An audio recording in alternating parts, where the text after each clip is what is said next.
जय श्री महाकाल दोस्तों, स्वागत है आप सबका आपके अपने ही चैनल प्रीति भक्ति पथ पर। आज हम सब मिलकर जानेंगे शिव चालीसा के बारे में। सनातन धर्म में मंत्रों और श्रोतों के द्वारा भक्त अपने इष्ट की पूजा अर्चना करते हैं, यह तो हम सभी जानते हैं।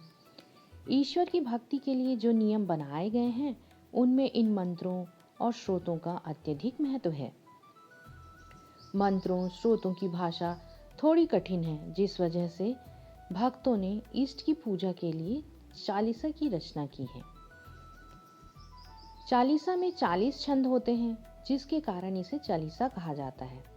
इसकी भाषा भी सरल होती है, इसलिए इसे हर व्यक्ति आसानी से पढ़ सकता है।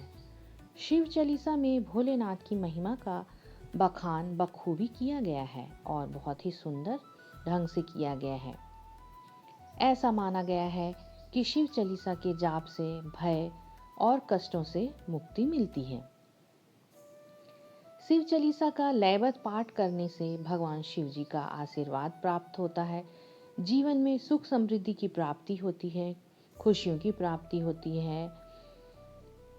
आइए जानते हैं शिव चालीसा किसने और क्यों लिखी। शिव चालीसा का पाठ महादेव को प्रसन्न करने का बेहद ही प्रभावशाली उपाय माना जाता है। ऐसे तो हमारे भोलेनाथ इतने भोले हैं कि एक लोटा जल से भी वो अति प्रसन्न हो जाते हैं। महादेव को प्रसन्न करने के लिए शास्त्रों में शिव चालीसा का उल्लेख मिलता है।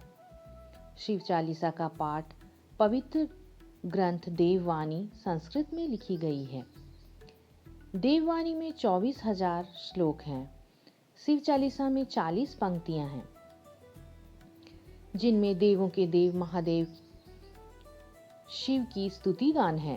कहते हैं इसे 40 बार अगर आप लयबद्ध पाठ करेंगी तो भगवान शिव जी का आशीर्वाद प्राप्त होगा।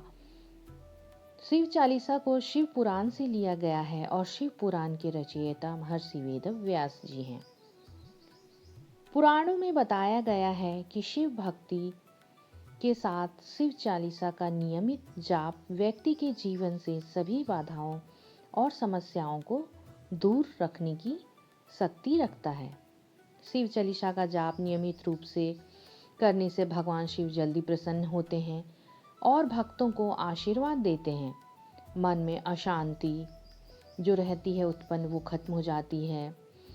शादी, नौकरी, शत्रु से जुड़े कष्ट भोलेनाथ की भक्ति और शिव चालीसा के पाठ से खत्म हो जाते हैं। आइए हम सब मिलकर जानते हैं कि हमें शिव चालीसा का पाठ कैसे करना चाहिए। शिव चालीसा का पाठ करने के लिए सुबह जल्दी उठकर स्नान करें और स्वच्छ कपड़े पहनकर पूर्व दिशा की ओर मुख कर कुसा के आसन पर बैठ जाएं। अगर कुसा का आसन नहीं मिलता है तो जिस भी प्रकार का आसन आपको मिले वो आसन लगा लीजिए और बैठ जाएं। शिव चालीसा का पाठ करने के लिए भगवान शिव की मूर्ति भी आवश्यक होती है और सभी हिंदुओं के घर में भगवान शिव, माता पार्वती और गणेश जी की मूर्ति तो होती ही है। तो आप मूर्ति को अपने सामने स्थापित कर लें या रख लें, या पूजा का जो भी आपका स्थान हो वहाँ बैठ जाएं पाठ करने के लिए और उसके समक्ष घी का दीपक जलाएं। मूर्ति के पास तांबे के लोटे में साफ जल में गंगा जल मिलाकर रख दें। इसके बाद भगवान शिव का ध्यान करें। भोलेनाथ को प्रसन्न करने के लिए पूजा करते समय सफेद चंदन, चावल, कलावा, धूप दीप, पुष्प माला और प्रसाद के रूप में शुद्ध मिश्री का प्रयोग कर सकते हैं।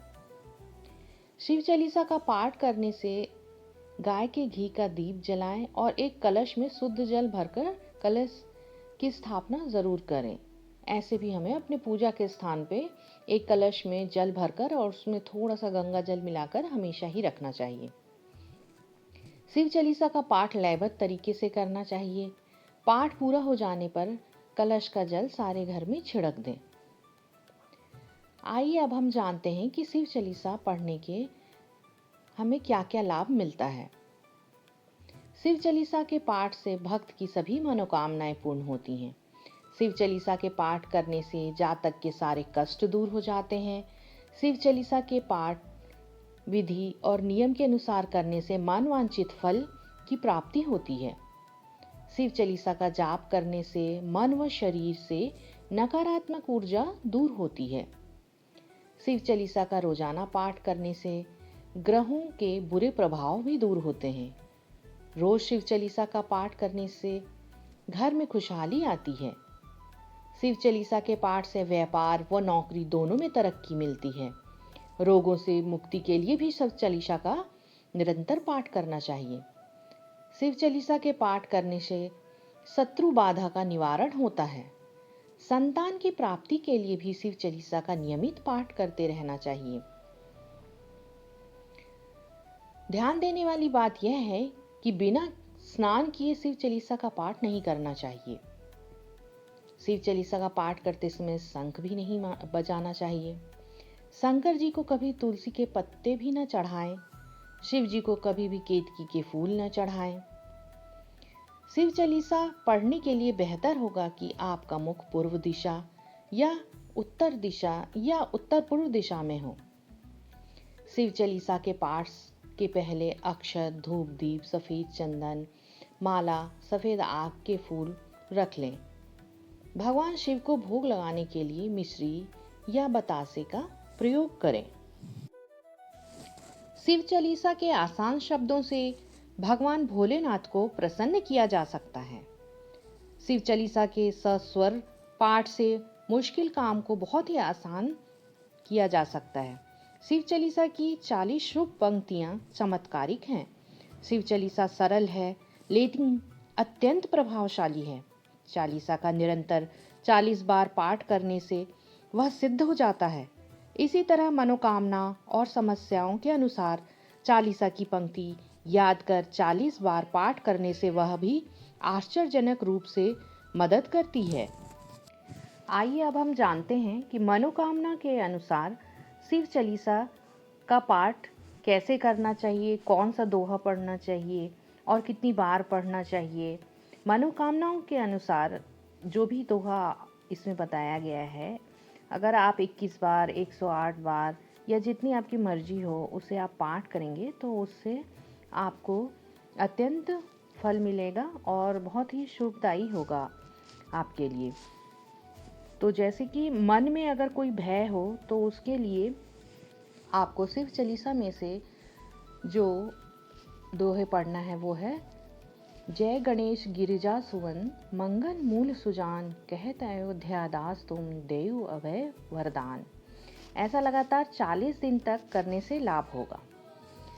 दुखों और परेशानियों से अगर आप घिर गए हैं तो उसके लिए, देवन जब ही जाए पुकारा, तब ही दुख प्रभु आप निवारा। किसी भी कार्य को सिद्ध करने के लिए जो आपको छंद या दोहा पढ़ना है वो है, पूजन रामचंद्र जब कीन्हा, जीत के लंक विभीषण दीन्हा। याद रहे ये जो भी दोहा या छंद है शिव चालीसा के, ये आपको 40 दिन तक लगातार पढ़ना होगा। अब मनोवांछित वर प्राप्ति के लिए इस पंक्ति का पाठ करें। कठिन भक्ति देखी प्रभु शंकर, भय प्रसन्न दिए इच्छित वर। कर्ज से मुक्ति पाने के लिए आप इस पंक्ति का सुक्ति का जाप करें। ऋणिया जो कोई हो अधिकारी, पाठ करे सो पावन हारी। धन प्राप्ति के लिए आप ये छंदों का दोहराएंगे। धन निर्धन को देत सदाही, जो कोई जांचे वो फल पाही। अब संतान प्राप्ति के लिए आपको कौन सा दोहे को पढ़ना है, छंद को पढ़ना है। पुत्रहीन कर इच्छा कोई, निश्चय शिव प्रसाद तेहि होई। अब शत्रु नाश के लिए और अशुद्ध भावनाओं विकारों से मुक्ति पाने के लिए शिव चालीसा में से जो दोहा का पाठ आपको करना है वो है, दुष्ट सकल नित मोहि सतावे, भ्रमत रहे मोहि चैन न आवे। त्राहि त्राहि मैं नाथ पुकारो, यही अवसर मोहि आन उबारो। लय त्रिशूल शत्रुन को मारो, संकट से मोहि आन उबारो। तो इस तरह से ये दोहे और छंद थे जो कि अपनी अपनी मनोकामनाओं के लिए हमें जाप करना है, नियम पूर्वक, विधि पूर्वक और 40 दिन तक लगातार करना है। इससे हमारी सारी मनोकामनाएं पूर्ण होंगी। जो भी हमने इच्छा अपने मन में लिया है वो सभी पूर्ण होंगी और हम जीवन में निरंतर आगे बढ़ते रहेंगे, शुभ फल की प्राप्ति होगी। धन्यवाद दोस्तों। आशा करती हूँ आपको ये वीडियो पसंद आया होगा, मेरा ये छोटा सा प्रयास। और आप सबसे फिर वही विनती है, आप मेरे चैनल को सब्सक्राइब कीजिए, लाइक कीजिए और शेयर कीजिए। आगे भी इस तरह की वीडियो बना के आपके सामने लाने का प्रयास करती रहूँगी। धन्यवाद। जय श्री महाकाल दोस्तों। महाकाल बाबा की कृपा हम सब पर बनी रहे। धन्यवाद।